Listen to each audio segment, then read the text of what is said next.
Hello, la réflexion d'une braise. Voici le premier de mes livres parus il y a quelques mois.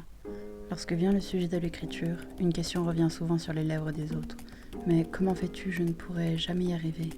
Pour certains, ce n'est qu'une histoire de détermination. Pour d'autres, une magie obscure réservée à certains privilégiés. Je vais donc tenter de répondre à cette difficile interrogation. Quelle est ma façon d'écrire?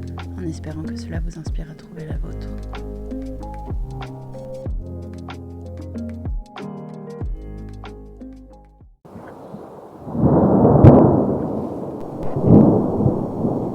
Le premier contact au papier fut aisé. Lorsque l'on a 5 ans, on ne se pose pas de barrières complexes ou inutiles. Une enfant débordant d'imagination, vivant en un monde fantastique entouré de créatures magiques. Exprimer cela, désir d'extériorisation, et voici Naitela Sagrada. Ce récit mêlant elfe et éléments, là où nul ne pouvait entrer, était mon repère bien gardé. Ainsi je compilais page après page, me retrouvant face à un monde entier non achevé à l'heure actuelle. Peut-être vous le présenterai-je un jour. Un lectrice affamée, j'ai persévéré dans ce domaine, guidée par une volonté de démêler cette réalité bien étrange. J'accumulais donc poèmes, extraits, pièces de théâtre restant cachés aux yeux de l'extérieur. Avec les années, un style d'écriture s'est imposé en harmonie du sens et direction à prendre. Les histoires sont devenues plus concrètes, structurées ou non volontairement bien sûr. La rédaction plus propre, pour finalement aboutir à certains projets à partager aux autres. L'as de la création va de pair avec un thème, transitant entre moments d'existence et rêverie bien souvent. Je griffonnais quelques lignes tard dans la nuit. De la souffrance au moment de joie, extrait que je reprenais plus tard en les rattachant à une histoire construite. Cela peut venir naturellement ou être recherché. Il ne faut jamais lésiner sur le savoir connu. Connaissance un simple intérêt afin de porter une brique à son édifice imaginaire. Certaines expérimentations guidées par la curiosité font émerger une pierre brute qu'il faut encore poncer et parfaire. Gigantesque œuvre tissant lien entre récits ou histoires uniques, il reste tant de points de vue, tant d'esprits à explorer, que l'éventail ne s'en trouve que plus large. Cela peut partir de rien, il suffit de se lancer. Vient ensuite le plan des personnages, bien souvent enrichi au fil du récit, une base toujours plus sûre, socle auquel se référer pour ne pas se laisser engloutir ou balloter. La carte du monde est aussi un précieux outil à ne pas négliger. Moins nécessaire en terre réaliste, je trouve cela bien utile de se repérer à travers l'espace, ou le non-espace d'ailleurs. Elle peut être simple, ou plus élaborée, menant parfois sur les traces d'une inspiration perdue. J'aime également glisser des clés et références un peu partout. Les clés sont des objets importants qui feront basculer l'histoire ou que les lecteurs retrouveront à plusieurs reprises au sein de celle-ci. Toutes ces premières parties peuvent sembler un peu scolaires à certains pourtant, elle est loin de l'être. Immergé en ce flot de création, on ne se rend même pas compte de ce qu'il se passe. Une grande panne de mystère et improvisation persiste. Il suffit d'investiguer sa propre saveur en construction. Cherchons à trouver une colonne occupant cette base désormais ancrée.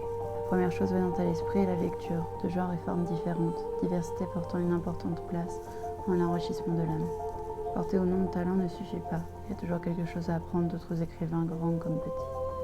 Mais que recommander sinon n'en promenez pas les grands classiques tels que Le Cid de Corneille, Shakespeare, Le Rouge et le Noir de Stendhal, François de Pascal, Le Petit Prince de Saint-Exupéry, Les Misérables de Victor Hugo, Jules Verne, Rimbaud, Charlotte Brontë.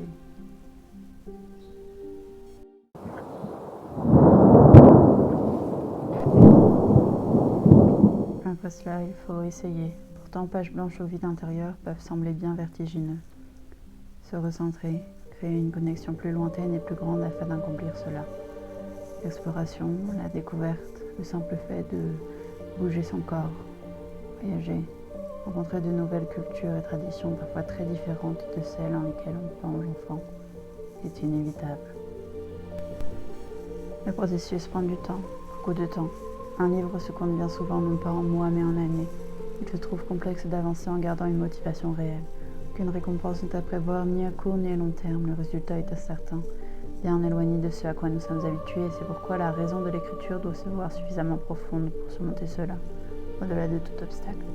Il est bien sûr acceptable de faire des pauses, laisser un travail en suspens pour le reprendre plus tard, lorsque le chemin de vie se verra un peu différent du présent. Cependant, ne jamais s'arrêter complètement, même si ça signifie griffonner des écrits dits sans intérêt, car une fois arrêté, il est sûr de retrouver l'étincelle permettant d'avancer. Les anciens écrits sont pour cela très utiles. Une compilation suffit souvent à ranimer l'inspiration. Empiler ceci s'avère être un choix particulièrement intéressant ici, face à une page vierge, un vieux griffonnage peut redonner l'espoir. Le retravail enrichit d'autant plus l'écrivain. Ces conditions d'écriture sont propres à chacun. Libre à vous de trouver ce qui vous correspond le plus.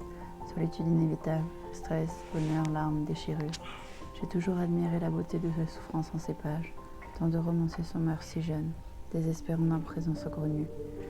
Les plus petits d'entre nous s'acharnent d'autant plus, tentant de survivre à cette masse grouillante, mettre une poignée de mots sur un papier que tout le monde puisse les lire. N'est-ce pas là magnifique? Musique, illustration, tant de ressources de création dont l'on peut se servir avec fierté. La musique m'inspire, les coins tranquilles aussi, là où une bulle ne peut être percée. Romans imagés à travers les verbes sont particulièrement intéressants. L'auteur perçoit en lui-même une image si claire qu'il se trouve capable de la retranscrire sur le papier. L'image peut également être extérieure si cela est plus simple. Parfois l'imaginaire s'épuise, s'impose alors les ressources des autres desquelles s'inspirer avec précaution. Écrire à la main ou sur une machine à écrire, ordinateur, un choix cornélien que l'ancienne génération rejette totalement. Pour ma part, j'écris en un premier temps mes romans entièrement à la main, ayant toujours eu l'habitude de me balader avec un carnet et stylo. C'est naturel cependant. Si vous préférez, surtout dans vos débuts, écrire à la machine ou l'ordinateur, sachez que personne ne vous jugera. Prenez garde au contact avec votre histoire. Pour rester connecté à elle, il vaut mieux la tenir entre vos mains et non d'une façon plus détachée, mais ce sera plus aisé, surtout si vous n'écrivez pas beaucoup ou avez des difficultés de choisir l'autre option. Écoutez-vous, rien de plus vrai que cela. Testez, ressentez et apprenez.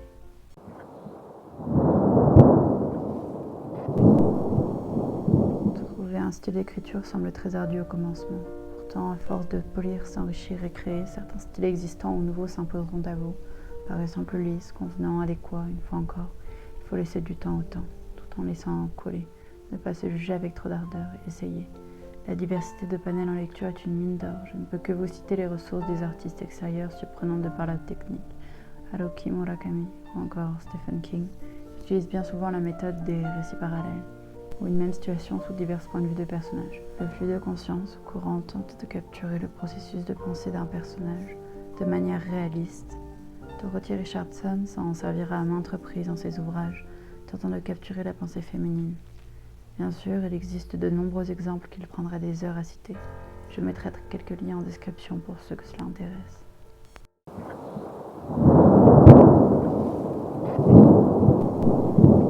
Ne sous-estimez pas la relecture. Relire son œuvre encore et encore semble inévitable. Cependant, à force de plancher dessus, quelques éléments échappent facilement aux yeux de l'auteur. C'est pourquoi je ne conseillerais que trop de se tourner vers les autres. Amis, famille, partagez et faites lire votre manuscrit. Autrui peut apporter d'intéressantes réflexions et soulever des questions s'inscrivant dans le texte. Écrire pour soi est une chose, mais si le but est parution ou simple partage, alors exposer son texte est une condition non discutable. Ça peut être un sacré pas à franchir, semblant loin d'être aisé. Pour cela, il ne faut pas perdre de vue votre but, vos intentions et, même si votre récit dévoile une part inconnue ou intime, une seule personne de confiance se voit déjà d'un grand secours. Je passerai rapidement sur la partie éditoriale en mentionnant l'auto-édition existante et de plus en plus en vogue. Certaines librairies ouvrent spécialement dans le but de mettre en lumière cette méthode. Il existe également des milliers de maisons d'édition recherchant de nouveaux talents. En viser une seule ne mènera à rien, c'est pourquoi, malgré rejet ou absence de réponse, il faut encore ici persévérer. Ne laissez pas les autres juger durement votre travail. Nombreux sont les écrivains se faisant rejeter. Mettre en touche, cependant, ils n'abandonnent pas, sachant que leurs œuvres portent quelque chose. Votre création vous appartient. Considérez-la comme ayant de l'intérêt ou valeur, ainsi personne d'autre ne pourra vous faire changer d'avis ou la dénigrer. Si toutefois vous arrivez à trouver un éditeur enclin à vous éditer, même petit, ce n'est que le premier pas d'un long voyage. Il existe une entière partie promotionnelle sur laquelle nous ne nous attarderons pas non plus. Parlez autour de vous, démarchez des gens, envoyez des lettres. Ne vous reposez pas sur ces acquis n'étant que minimes. Si vous désirez que d'autres lisent vos écrits, le véritable travail commence maintenant. Cherchez, trouvez et peut-être alors la lumière que vous attendiez sans savoir comment ni où viendra. Paix, calme, souffrance. Les échecs font partie de l'existence. Nul n'y échappe. Relevez la tête et respirez.